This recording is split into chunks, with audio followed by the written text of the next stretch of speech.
left only a single competitor running in their class. Konrad Rotenbach finds himself at the top of the leaderboard after stage 1, with the works crews of Toyota's Gemmel and Volkswagen's Habich a comfortable 12 seconds behind him. But the first 5 cars behind this speedy Zimbabwean are all within 10 seconds of each other, so the fight is far from over. The Volkswagen Rally continues after the break as the crews take on the next 2 gravel stages in the Longmoor Forest. With just 1 stage done and dusted, Longmoor has proven yet again that it takes more than just raw speed to emerge victorious from the pine tree. With a single stage behind them, the crews taking part in the 2010 Volkswagen Rally prepare to slug it out with each other as much as the Longmoor Forest, which has already claimed a number of victims. On the other hand, Konrad Rotenbach takes on stage 2 with a comfortable lead. At 24.8 kilometers, stage 2, known as Kingsview, is the longest on the rally. It winds its way westward from the heart of Longmoor and is undeniably one of the very toughest stages on the South African rally calendar. First up is Keenan Hodgson, who manages a time of 15 minutes and 6.6 seconds. This has quickly proven to be a remarkable effort, as the second car on the road, the Castrol Toyota Auris of Mark Ronier, only manages 15 minutes and 10 seconds, 4.5 seconds slower than the BP Ultimate Volkswagen Polo ahead of them. Jan Habich in the second works Polo manages a time of 15 minutes and 9.4 seconds, which is good enough for 4th on the stage, dropping him down from 3rd overall to 4th on the leaderboard. Charles Wilkin and Greg Godridge posts the 9th fastest time on the stage, muscling his lively Basil Reed Bizub Ford Fiesta around the endless bends through the forest. He is beaten to the end by fellow privateers Visser Du Plessis and Gerard Snyman in their Pertex-sponsored Toyota Auris, and the Namibian Jaco van Dijk in their Volkswagen Polo. Mohamed Musa and Grant Martin in their Team Total Runix sneaks into the stage top 10 with a time of 15 minutes and 48.4 seconds. Their time is over 43 seconds slower than the 15 minutes and 5.1 seconds posted by the stage winners, Johnny Gemmel and Drew Starrock in their works Toyota Auris. The pair pipped Keen by only 1.5 seconds and took nearly 3.5 seconds from the other works Polo, piloted by Habich and Pitchford. Hein Latergan and Johan van der Merwe continue their barnstorming form for the second successive stage, posting a time of 15 minutes and 6 seconds, just 1.6 seconds slower than the fastest time on the stage, and good enough to move them up into 3rd on the overall standings. The one name conspicuously missing from the proceedings at this point is that of the man that led the rally after stage 1. Rotenbach and Marsh and their Ford Fiesta had gone farming for a moment, causing a small amount of cosmetic damage to the front of their car, but severely shaking the confidence of the young Zimbabwean in the process. His stage time was 15 minutes and 15.2 seconds, 10 seconds slower than the stage-winning time of Gemmel, but still good enough to retain a slender lead overall. What's temperature? 120 long, 4 right tightens. I'll do that. 79, perfect. 4 right tightens, 50. 2 of the top teams in the S2000 class, those of Japie van Niekerk and Robin Houghton, as well as JP Damso and Kellen Swan, suffered severe setbacks in stage 2. Both crews, however, managed to get the cars to the end by making running repairs or crawling out of the stage. They posted times of 47 minutes and 38 minutes respectively, effectively dropping them right out of contention. Evan Hutchison and navigator Alvin Coetzee also fell foul to Kingsview when the gearbox of their Motorite-sponsored S2000 Polo gave up the ghost, while Mike Nathan and Etienne Lawrence in their Class N4 Mitsubishi Evo 9 also had to call it quits shortly after completing the stage. They had hit a rock during the stage, which compressed all sorts of vital bits underneath the car, finally resulting in a failure of the transmission. This left Sebastian and Daniel Klaassen as the sole surviving Class N4 entry, while Gavin Cronje and Van Aert Schoeman was by now the last running crew in Class A7. Interestingly, they had themselves gone off-piste in Kingsview and hemorrhaged a significant amount of time. The pair continued, but unfortunately for them, they were time-barred after the event, leaving no finishers in Class A7. Konrad Rotenbach retains his position at the top of the leaderboard, but the gap between him and Gemmel is now down to just 1.2 seconds. Latergan moves up a spot into 3rd, while Jan Habich moves down into 4th. Only 8 seconds now separate the top 5 cars, and as things stand at the moment, the result is simply too close to call. While the service personnel took care of the machines, the drivers and navigators nourished themselves, preparing to continue their duel with the forest.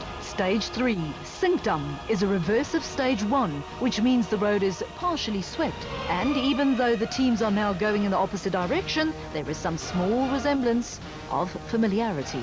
This is the last of the Longmore stages for day one, and arguably the last real opportunity for any crew to make a move on the leaderboard before the end of the day. No one understood this better than Toyota's Johnny Gemmell, who seized the forest by the horns and belted his way through Sinkdam in a time of 10 minutes and 51 seconds. Kept getting a lot of sun in that one. Going against the sun, I couldn't see properly, but it's okay. His time was just shy of 2 seconds faster than the next quickest man on the stage, the evergreen Jan Habig in his Works Polo. Habig's time, however, still pushed him up to second overall, but only because Konrad Rothenbach failed to regain his confidence and posted only the 6th fastest time on the stage. This shifted the Zimbabweans in their Fiesta down into third overall, and his second spot to the Volkswagen crew. Over brow into Max Wright. But Habig wasn't the only Volkswagen crew on the move, as Enzo Keen posted a time only 1.4 seconds slower than that of his teammate. This wasn't quite good enough to shift him up the leaderboard just yet, but it meant that Keen was staying in touch with the leaders despite having to do the bulk of the sweeping duty. Mark Ronier and Robert Paisley in the second Works Toyota Auris posted the 4th fastest time on stage 3, which was already 10 seconds slower than that of their teammate Johnny Gemmell. Even so, it was their best stage so far in the event. Yeah, but at the end of the day, I had a strategy and I'm sticking to it.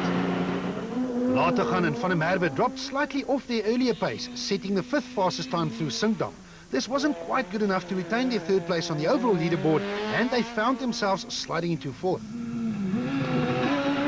With their Toyota Auris reborn, Japie van Niekerk and Robin Houghton posted a stage time of 11 minutes and 21 seconds, good enough for 7th on the stage, but still not good enough to make any inroads on the massive loss of time they suffered on the previous stage.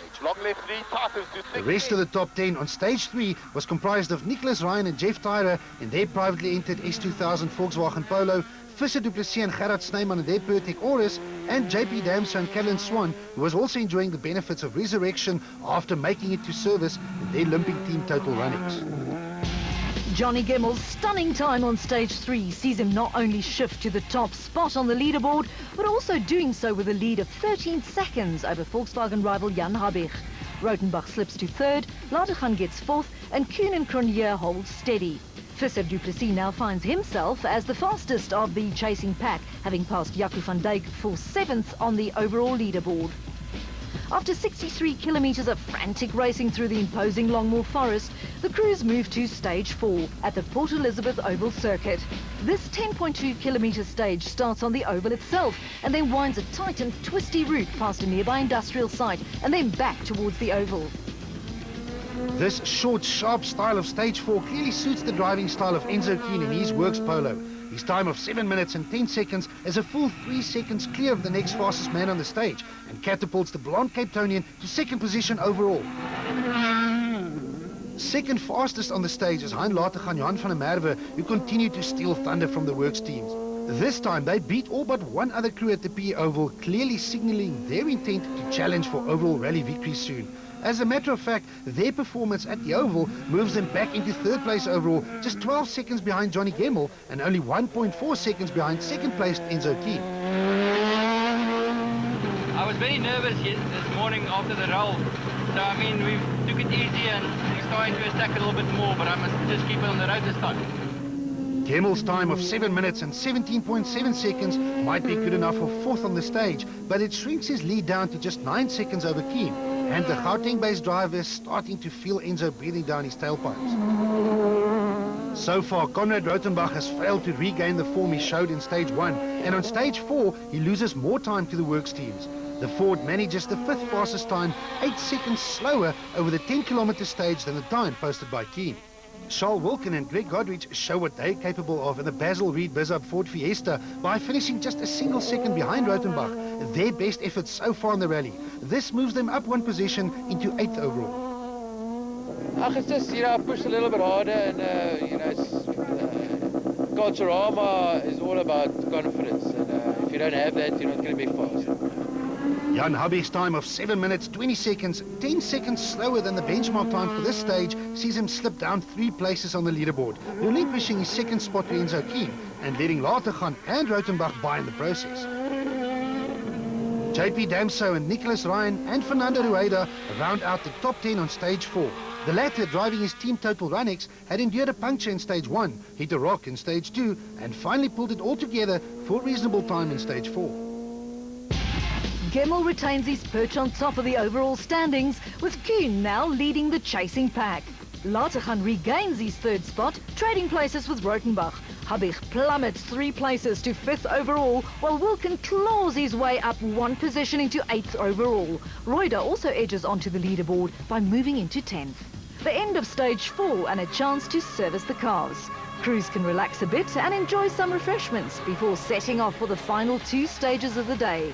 Both these stages will run on tarmac surfaces, but a recent change in rally regulations dictate that all tar stages are to be run on normal rally tyres. What's more, the organisers decided not to allow the crews to change tyres at all after the last dirt stage, which meant that the drivers would not only face the tar on deeply grooved rally tyres, but also tyres that had already endured 2 grueling gravel stages. But the rules are the same for everyone, and with all things being equal, some drivers have lots of reason to smile. One of them is undeniably Volkswagen's Enzo Kuhn, who's been performing sweeping duties up to this point.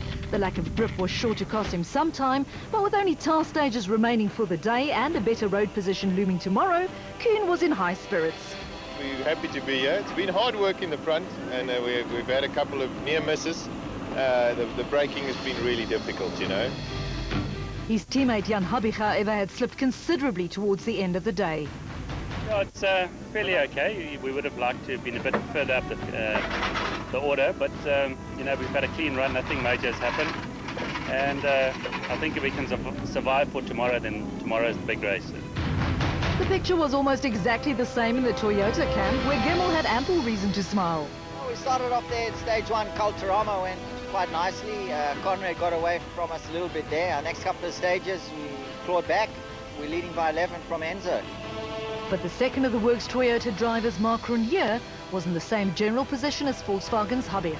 As a matter of fact, he was only 13 seconds behind the multiple champion in green. We're slightly off the pace at the moment, and it's not for the lack of trying. It has been a bit tricky being sort of right up the front there, but in saying that, Enzo's pace has been pretty good up front, so it's a gauge for us. But possibly the man that had the most to rue was privateer Konrad Rautenbach. His rally had gone from exceptional to okay in just 3 stages, and it all fell apart after a heart-stopping moment back on stage 2. Everything's good, the car's good, everything, the notes, everything's working well. It's just with these cars, it's such a fine line of being on it and being way off it. So I just need to get back up to speed. The remaining stages on day 1 of the 2010 Volkswagen Rally are both tarmac stages, and with no servicing in between them, they form a quick 1-2 tarmac end to day 1. The first of these 2 stages is known as Winterhoek and is a 3.5 kilometers short affair up, over and under flyover on the highway near Uitenhage. Directly after stage 5, the rally moves to the well-known Aldus Scribanti racing circuit, east of the city of Port Elizabeth. Each car will complete 5 laps around the circuit underneath the recently installed street lamps. This adds up to a stage length of 11.8 kilometers, which is still not a very long stage, but a lot can happen in the dark, especially if you're driving flat out on rally tyres that should have seen the bin many kilometers ago.